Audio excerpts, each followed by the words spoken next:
न थींदो। पीटीआई का रहनुमा लीडर नदीम कुरैशी साहब इस वक्त हमारे साथ मौजूद है। उन्होंने अपना कीमती वक्त दिया। कुरैशी साहब, thank you so very much for your precious time. Qureshi साहब, पहले तो जरूरी चीज आपसे डिस्कस कर लूं। आज हम जानते हैं कि पीटीआई के सारे प्लेटफॉर्म से एक सवाल पूछा गया कि शेख मुजीबुर रहमान गद्दार थे क्या जनरल याया गद्दार थे, और 71 की याद दिलाई गई। और फिर हमने देखा कि अता तारड़ साहब भी आए और कहा कि खामखाई प्रोपेगेंडा किया जा रहा है, 71 वाले हालात से मवाजना किया जा रहा है। राना सना कहते हैं ऐसा ना हो कि इमरान खान का हाल भी शेख मुजीबुर रहमान था हो। फिर हमने कुछ पुरानी माजी की यादें भी निकाली हैं, जब नवाज शरीफ साहब कहते थे कि मुझे शेख मुजीबुर रहमान की तरह गद्दार बनाया जा रहा है, वो गद्दार नहीं था। तो सर ये है क्या मामला? सर थोड़ी आप इस पर रोशनी डालिए, लोगों को समझाइए सर। देखिए, मौजूदा जो हुकूमत पाकिस्तान पे है इस वक्त, फॉर्म 47 के नतीजे में पाकिस्तान बना था 1947 में। एक अजीम कामयाबी मिली उस वक्त के मुसलमान रहनुमाओं को और एक अजीम मुमलिकत वजूद में आई। और पाकिस्तान के लोगों की बदकिस्मती के 2024 में पाकिस्तान को फॉर्म 47 के जरिए एक ऐसी हुकूमत मिली जो बजाय पब्लिक वेलफेयर के काम करने के, बजाय लोगों के एतमाद को बहाल करने के, बजाय पाकिस्तान का मस्बत इमेज बनाने के, खालिस्तान टारगेट, तरजीह और हर तरह का जो उनका गोल स्कोरिंग है वो उनकी अपने अपोनेंट्स को, और अपोनेंट उनका इस वक्त मुल्क में एक ही है, वो पाकिस्तान तहरीक इंसाफ है। और उनकी ख्वाहिश है कि इसको हर तरह से दीवार के साथ लगाया जाए। हर उस बात को वो अपने अंदाज में लेते हैं, अपने अंदाज में उसका प्रोपेगेंडा करते हैं। उनको एक तरफ तो वो सोशल मीडिया पर लोगों को बोलने से रोकने के लिए मुख्तलिफ पाबंदियां लगाते हैं। यहाँ से अभी डिफेमेशन लॉ पास करवाया पंजाब असेंबली से, उसमें आप पर बतौर एंकर, मुझ पर बतौर एक पाकिस्तानी और एक सियासतदान और पाकिस्तान के हर शख्स पर उन्होंने एक पाबंदी लगा दी कि अब हम उनकी मर्जी के मुताबिक गुफ्तगू करें, इसमें सताइश हो, उनकी तारीफ हो, उनसे उन पर तनकीद ना की जाए। जी हाँ, जो भी उनकी चीजें सामने आए, तो हम जब तक हमारे पास सबूत ना हो चुके, हम कोई उन्होंने पाकिस्तान की आवाम को किसी इन्वेस्टिगेटिंग एजेंसी का हेड समझ लिया है कि पाकिस्तान के लोग पहले सबूत लाएंगे और फिर उन पर इल्जाम लगाएंगे। ये इतनी मुकद्दस वाली काउज है। तो मैं गुजारिश करूं, वो हर चीज को प्रोपेगेंडे के जरिए दबाने की कोशिश कर रहे हैं। खान साहब का सवाल बिल्कुल सिंपल है, और ये एक निजाम कुदरत है कि जब अवामी हमायत के बावजूद अवामी हमायत को बजरिया जबर कुचला जाए तो फिर नताइज अच्छे मुरतब नहीं होते। लेकिन इसका यह मतलब कतई नहीं है कि खुदा न खास्ता पाकिस्तान को कोई खदशा है। पाकिस्तान इंशाल्लाह कलमे के नाम पर वजूद में आया और इंशाल्लाह हमेशा कायम रहेगा। कुरैशी साहब, जब राना सना ये बात करते हैं कि इमरान खान का हाल शेख मुजीबुर रहमान वाला ना हो, तो मैं थोड़ा सा कंफ्यूज हो जाता हूँ नदीम भाई, क्योंकि शेख मुजीब तो आज बांग्लादेश की हर करेंसी पे है, उसकी बेटी 19 साल वजीर आजम रही है, बड़ी पावरफुल कामयाब तरीन शख्सियत है, उनके लिए बाबा कौम है बांग्लादेश के लिए। तो मैं बड़ा कंफ्यूज हो गया था कि सर ये कैसा कंपैरिजन, क्या बात कर दी राना सना ने? आप हुए थे सर? देखिए, राना सना साहब या उनका जितना भी ये थिंक टैंक है, उनके हवास पर इमरान खान साहब बहुत सवार है। ये वही लोग हैं जिन्होंने बेनजीर भुट्टो साहबा को उनकी अर्ली 80s में और लेट 90s में उनको पॉलिटिक्स पंजाब में नहीं करने दी थी। एक वक्त था पीपल्स पार्टी पंजाब में बहुत बड़ी जमात थी, बल्कि सबसे बड़ी जमात थी, और लाहौर में बड़े बड़े नाम थे, मियां मिसबाहुर रहमान, खालिद घुर्की, चौधरी एतजाज एहसन, जहांगीर बदत। और फिर वो वक्त भी देखा, वो तारीख ने दिखाया वो वक्त हमें कि पंजाब में पीपल्स पार्टी का नाम लेने वाला कोई नहीं था। उसमें माशाल्लाह आसिफ जरदारी साहब की अपनी कारकर्दगी अपनी जगह, लेकिन पीएमएलएन की जबर, जुल्म, प्रोपेगेंडे की पॉलिटिक्स ने ना बेनजीर भुट्टो शहीद को अपनी जिंदगी में सुकून लेने दिया और ना ही उनकी पार्टी को पंजाब में पनपने दिया। तो अब इनका टारगेट ये था कि तहरीक इंसाफ एक नई इमर्जिंग पावर है, पब्लिक साथ है उसके, तो अब ये हमसे सियासी तौर पे तो शिकस्त नहीं खा सकती तहरीक इंसाफ। इन्होंने हर वो ड्रामा किया, हर वो एक्ट किया, हर वो जबर किया, हर वो जुल्म किया जो लोगों को खौफजदा करके तहरीक इंसाफ से दूर कर सकता था।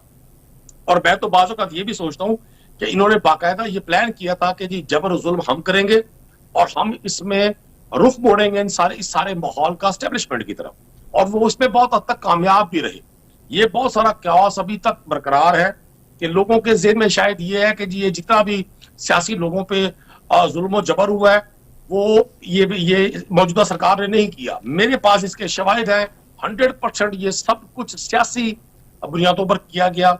एक ही नुक्ता था कि इमरान खान और उनकी पार्टी जब पब्लिक में इतनी पॉपुलर हो गई है, जी उसका मुकाबला अगर किया जा सकता है तो अब सिर्फ इसी तरह किया जा सकता है कि लोगों के गले दबाए जाए, लोगों की आवाज बंद की जाए, लोगों को किसी भी तरह जुल्म और सितम से खौफजदा करके, क्योंकि इनके ज़हन में एक प्रैक्टिस थी और ये हमें अपनी निजी महफिलों में कहते रहे कि हमने जो फार्मूला बेनजीर भुट्टो साहबा के खिलाफ 90s में किया था, अब वही होगा और तहरीक इंसाफ एलिमिनेट हो जाएगी सिस्टम से। लेकिन खुदा के अपने फैसले हैं, खुदा की अपनी अपनी हिकमत अमलिया। आपने देखा कि 8 फरवरी को जो लोग आज जीत कर असेंबलीज में भी बैठे हैं, वो भी इस बात पर कसम देने पर तैयार नहीं है। सो कुरैशी साहब, आपकी इस डिस्कशन से मैं ये समझाऊं कि 71 में भी जो इलेक्शन के रिजल्ट्स थे वो एक्सेप्ट नहीं किए गए, आज भी इलेक्शन के जो रिजल्ट्स हैं वो एक्सेप्ट नहीं किए। 71 में नवाज शरीफ साहब भी कहते आए हैं कि शेख मुजीब गद्दार नहीं था, इमरान खान साहब भी यही कह रहे हैं कि शेख मुजीब गद्दार नहीं था, गद्दार वो कह रहे हैं जनरल याया को। लेकिन सैडली सर ये एक ऐसी हकीकत है कि जिसके ऊपर आज भी पीटीआई को ये जरूरत महसूस हो रही है कि लोगों को इंफॉर्मेशन दी जाए कि असल गद्दार था कौन।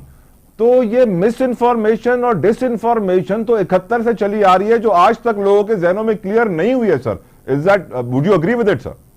देखिए, मैं आपको गुजारिश करूं, आज हम आप और हम एक डिजिटल दौर में जिंदा है और पाकिस्तान उन खुशनसीब मुल्कों में शामिल है कि हमारे पास जो पॉपुलेशन की मेजॉरिटी है वो नौजवानों पर मुश्तमिल है। हमारा नौजवान स्किल्ड भी है, मुहिब वतन भी है, टैलेंटेड भी है, लेकिन बदनसीबी अनफॉर्चुनेटली उसको एक ऐसे सिस्टम में प्रोग्रेस करने का मौका मिल रहा है जहां ना तो इंसाफ है, ना कानून की हुक्मरानी है, करेक्ट, और ना ही कुछ सिस्टम है। तो जाहिर है फिर उस नौजवान का डिस्टर्ब होना, उस नौजवान का डी ट्रैप होना, उस नौजवान का मायूस होना बनता है। तो ये जो डिबेट है, हमारा मकसद खुदा ना खास्ता वो किसी को गद्दारी और हुब्बुल वतनी का सर्टिफिकेट देना नहीं है। तहरीक इंसाफ का जो मकसद मैं समझता हूँ या मेरे माइंडसेट के लोग समझते हैं, हमें 100% यकीन है। सर इस वीडियो में तो सवाल पूछा जा रहा है ना, गद्दार कौन, शेख मुजीब या जनरल याया? मैं गुजारिश करूंगा, मैं तो ये चाहूंगा कि हम इस डिबेट की बजाय इस बात पर जाएं कि जो पाकिस्तान का आइन, पाकिस्तान के आम आदमी को या किसी भी मुल्क का दस्तूर और आइन उसकी आवाम को जो ताकत देता है डेमोक्रेसी पार्लिमानी निजाम जमहूरियत में, कि वो वोट के जरिए अपने हुक्मरानों का तयन करें, अपने वोट के जरिए अपने हुक्मरान मुंतखब करें। तो हमें इस हक को तस्लीम करना चाहिए मनोअन खुश उसलूबी के साथ। भले हमारे हम मिजाज लोग इक़्तिदार में ना आए, लेकिन जब हम इस सिस्टम को इस तरह से एक्सेलरेट करेंगे कि अगर हमारी मर्जी का शख्स इंतखाब जीतता है तो हम उसको किसी भी तरह।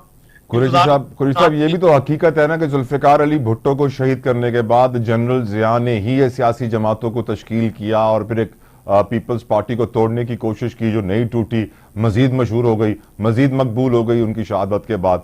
अब ये भी तो हकीकत है ना कि सर डेमोक्रेसी को कितनी बार डिक्टेटरशिप ने डिरेल किया इस मुल्क में सर, कितनी दिहाइयों तक मिलिट्री डिक्टेटरशिप रही है, ये भी हकीकत है। तो सर जिन नौजवानों का आप जिक्र कर रहे हैं उनको सारे फैक्ट्स तो पता ही है, तकरीबन सोशल मीडिया के आने के बाद कुछ छुप रहा नहीं है, वीपीएन लगा के ट्विटर भी खुल जाता है, तो इस नौजवान नस्ल को तो सब मालूम है सर, फिर भी पीटीआई को उन्हें बताने की जरूरत क्यों पड़ रही है? देखिए, मैं आपको गुजारिश करूं, मैं नहीं समझता कि पीटीआई किसी एजेंडे के तहत ये बता रही है। बात क्वेश्चंस ऐसे आ जाते हैं, कोई ट्रेंड ऐसे चल जाते हैं और इन ट्रेंड्स को हवा ये सरकार देती है। जब आपके फॉरेन मिनिस्टर, आपके इंटीरियर मिनिस्टर, आपके इंफॉर्मेशन मिनिस्टर हर वक्त इस डिबेट में होंगे कि अपने मुखालिफ को किसी भी तरह किरदार कशी करके, किसी भी तरह उसका इमेज ये बिल्ड करके कि जी वो एंटी स्टेट है, वो उसके अपने जाती कोई एजेंडाज हैं, तो वो चाहते इसलिए है कि ये नैरेटिव बिल्ड हो ताकि लोगों की तवज्जो इस बात से हटे कि जो काश्तकार ने, पंजाब के और सिंध के काश्तकार ने जो अरबों रुपए का ज़र मुबादला कमाने के लिए जो गंदम पैदा की थी, वो सड़कों पे